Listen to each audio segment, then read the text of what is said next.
This is a true story, but I can't name names in it because I didn't get the permission of the people involved.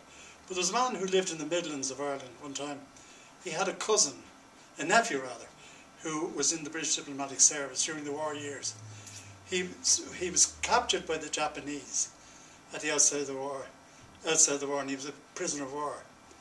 And after the war was over, he came home, and there was hardly any of them there.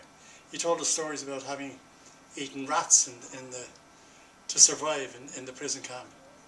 But anyway, some years after the war was over, he decided he'd go back to Tokyo, and he went back there, and he was an atheist. He had no belief in any religion of any kind, but he happened to be outside a Catholic church, and one of these tropical storms broke, and it started to pour down rain, and he ran into the church for shelter, nothing else, just for shelter.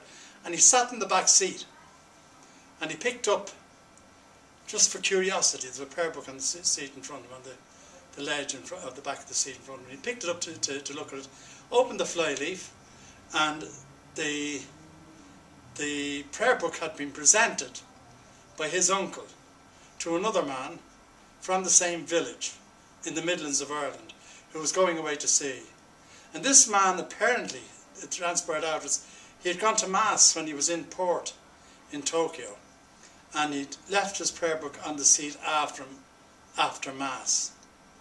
And what are the odds in a city of maybe 15 or 20 million people for somebody who himself lived in Canada, went into a church and picked up a prayer book that had been presented by his uncle to a neighbour who was going away to sea?